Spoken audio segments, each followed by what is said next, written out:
আজি আমাৰ সপ্তম দ্বিবাৰ্ষিক অধিৱেশন ভেৰগাঁও জিলা কোচ ৰাজবংশী মূল যুৱ আৰু মহিলা সন্মিলনীৰ আমাৰ এই সপ্তম দ্বিবাৰ্ষিক।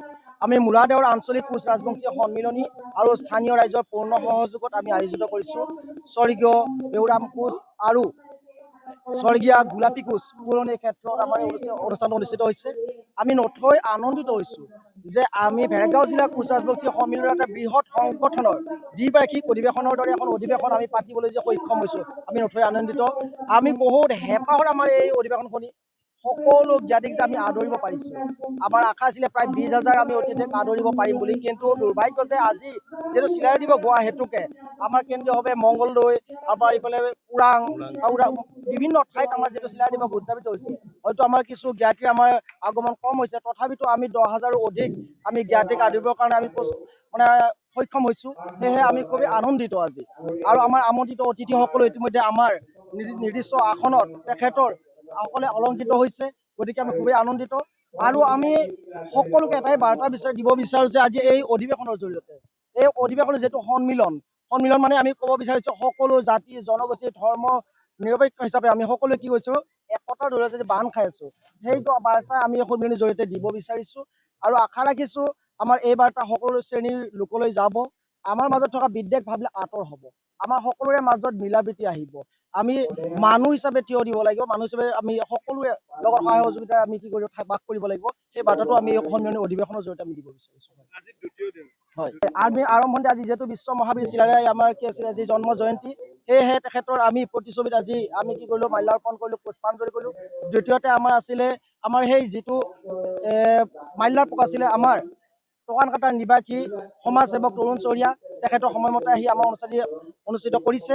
দ্বিতীয়তে আছিলে আমাৰ স্বজাতীয় সাংস্কৃতিক শোভাযাত্ৰা আৰু উদ্বোধক আছিলে আমাৰ BTCৰ মনোনীত পাৰিষদ হেমপ্ৰভা দেৱী, তেখেতে আহি আমাৰ সুন্দৰভাৱে আমাৰ সাংস্কৃতিক শোভাযাত্ৰাটো উদ্বোধন কৰি পৰিচালনা কৰিলে, তেখেতলৈ এই আমি ধন্যবাদ জ্ঞাপন কৰিছোঁ।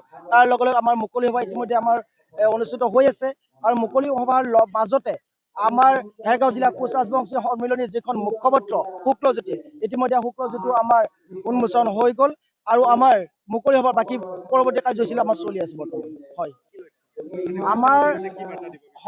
আমাৰ অধিৱেশনৰ মূল লক্ষ্যটো হৈছে আমাৰ কোচ ৰাজবংশীসকলৰ একতাটো বৃদ্ধি কৰা, লগে লগে আমাৰ ভাষা সংস্কৃতি সাহিত্য এই সকলোবিলাক যাতে বিকাশ হয়, সেইটো আমাৰ প্ৰয়াস।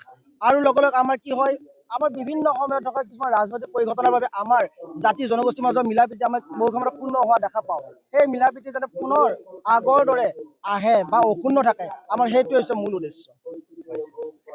মূৰাদেওৰ আঞ্চলিক কোচ ৰাজবংশী সন্মিলনীৰ উদ্যোগত সপ্তম দ্বিবাৰ্ষিক ভেৰগাঁও জিলা কোচ ৰাজবংশী সন্মিলনীৰ যি দুদিনীয়া অধিৱেশন আজি মুকলি সভা হৈ গ'ল। খুব সুন্দৰভাৱে এই অঞ্চলৰ ৰাইজে বিভিন্ন জাতি জনগোষ্ঠীৰ লোকে সহায় সহযোগ কৰি এই অনুষ্ঠানখন সাফল্যমণ্ডিত কৰাৰ কাৰণে মই আদৰণীয় সমিতি সভাপতি হিচাপে সকলোকে মই ধন্যবাদ জনাইছোঁ। ইতিহাস প্ৰসিদ্ধ এই মূৰাদেওৰ দেৱালয়ৰ সমীপত আমাৰ এই অধিৱেশন হৈছে, আৰু এই অধিৱেশনখন আমি বহুত কষ্ট কৰি এই অঞ্চলত যিহেতু কোচ ৰাজবংশীৰ মানুহ বহুত কম আছে, তথাপিতো বিভিন্ন জাতি জনগোষ্ঠীৰ লোক আহি সহায় সহযোগ কৰি অনুষ্ঠানখন সফল কৰাত সহায় কৰিছে।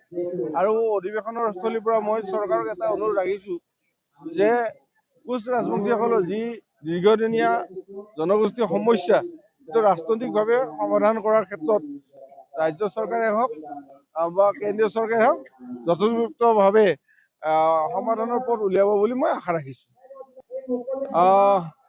বিধানসভা নিৰ্বাচন আহি আছে, আমাৰ পাৰ্টিৰ ফালৰ পৰা ইতিমধ্যে প্ৰস্তুতি আৰম্ভ হৈছে। আজি আমাৰ ডিমাকুছিত সাংগঠনিক সভাও আছে। মই আশা ৰাখিছোঁ এই চিটটো যিহেতু বিজেপিয়ে প্ৰতিনিধিত্ব কৰিব, আৰু বিজেপি ইয়াত জয়ী হ'ব বুলি মই আশা ৰাখিছোঁ।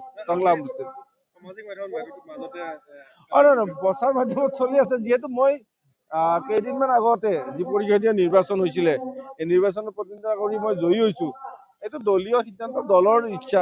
দলে যদি মোক পঠায় তেতিয়াহ'লে নিশ্চয় মই আগবাঢ়িম, আৰু যদি দলীয় সিদ্ধান্ত, এইটো আমি নিজে বিজেপিত প্ৰাৰ্থিত্ব খুজিলে প্ৰাৰ্থিত্ব নাপায়। ইয়াত যিহেতু বিভিন্ন পৰ্যবেক্ষণ হয়, তো দলে যদি উপযুক্ত বুলি ভাবে, যদি দলে যদি মোক কয়, তেতিয়াহ'লে নিশ্চয় আগবাঢ়ি যাম। নিৰ্বাচনক মই আমাৰ যিখিনি সাংগঠনিক কাম কাজ দিছে আমাৰ ৰাজ্যিক নেতৃত্বই এইখিনি আমি কৰি আছো আৰু প্ৰস্তুতি বুলি এনেকুৱা কথা নাই বিজেপিৰ এটা নিৰ্দিষ্ট মাধ্যমৰ মাজেৰে কাম কাজখিনি চলি থাকে আৰু যিখিনি কাম দিছে আমি নিশ্চয় কৰি আছো।